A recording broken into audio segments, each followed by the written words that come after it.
People don't want to change their mind. They can't be forced or driven to agree with you or me. You know, this emotional friendship, this emotional commitment, showing somebody that you care, and it's something that you spend a lot of time working towards, and then, you know, as you go and you go and you go and you go and you go and you invest in these assets, the relationship, when you care about other people, changes everything, shifts.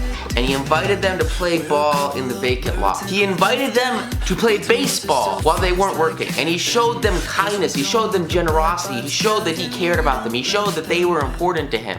And for those who preferred bowling, he rented a bowling alley for them. How can you get pissed off at a boss who rents a bowling alley for you when you go on strike? It's not possible. He's giving you just a little drop of honey. This guy gave his workers just a little drop of honey. And people want to reciprocate. This friendliness on his part, what friendliness always does, it begot friendliness. So the strikers borrowed brooms, shovels, and rubbish carts, and began picking up matches, papers, cigarette stubs, and cigar butts around the factory. The strikers were tidying up the factory while battling for higher wages and recognition of the union. This had never happened in the long, difficult history of American labor war, because he showed that he cared about them. That strike ended without a compromise settlement within a week, and it ended without any ill feeling of rancour, because this guy invested in the people that worked. He invested in the relationships that he had with them. Because you have to understand, really at the core, at the foundation of anything that you have, you know, if you're working with other people, you're working with a group, or you're working with Mastermind, and think about this concept not only, you know, if you own a factory, because most people don't own a factory, but think about this concept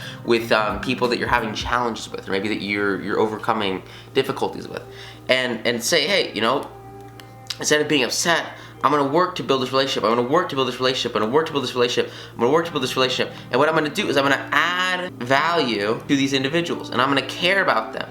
And I'm gonna give to them, because I know that if I give to them, that they will likely reciprocate. That's the key. That's the foundation. Daniel Webster, who looked like a god and talked like a Jehovah, was one of the most successful advocates who ever pleaded a case. Yet he ushered in his most powerful arguments with such a friendly remark as, it will be for the jury to consider. This may perhaps be worth thinking of. Or here are some facts that I trust you will not lose sight of. Or you, with your knowledge of human nature, will easily see the significance of these facts. This guy, you know, he's working in the court, and he did something that was so powerful. He told other people that he trusted them, and that he was gonna put his belief and his conviction and everything into them. And he says that they will have the knowledge, they will have the significance, and he will not, you know, bulldoze them, no high pressure methods, no attempt to force his opinions on others. He cared about giving a friendly, soft-spoken, quiet approach to them, and it made him a famous prosecutor, because it fundamentally shifted the way that people looked at the cases he presented, and it made them care about him as a person, made them care about him and the work that he was doing. It's the same concept, right? You want to not try to force yourself on other people, but let them deliberate for themselves. And specifically here, I mean, he's literally saying that he will give them time, all the time he wants, and he'll let them think about it, and he trusts them. They won't lose sight that they have knowledge. You want to praise people. People love to be praised for their knowledge. So many people just want to feel like they're smart. You can validate others in that way. It'll change everything. It'll make them care about you. It'll make them reciprocate. It'll make them want to do the exact same thing for you. If you say that they are the most important person, they're gonna feel so much more significant. You may never be called upon to settle a strike or to address a jury, but you may want to get your rent reduced. Will the friendly approach help you then? Really great example. O.L. Schwab, an engineer, wanted to get his rent reduced, and he knew his landlord was hard-boiled. And so he wrote to him, and you know, he's got his little apartment, he's got his room, and he's just living in this room.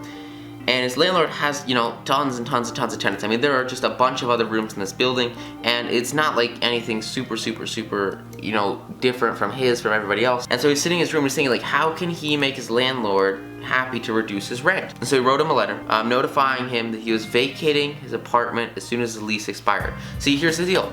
You've got to be willing to walk away. Now, the truth was that he didn't really want to move, but he said, you know, he wanted to stay if he could get his rent reduced. But the situation seemed hopeless because other tenants had tried and they failed. And so for him, like, he saw everybody else failing, and the social proof behind that was that he couldn't do it either.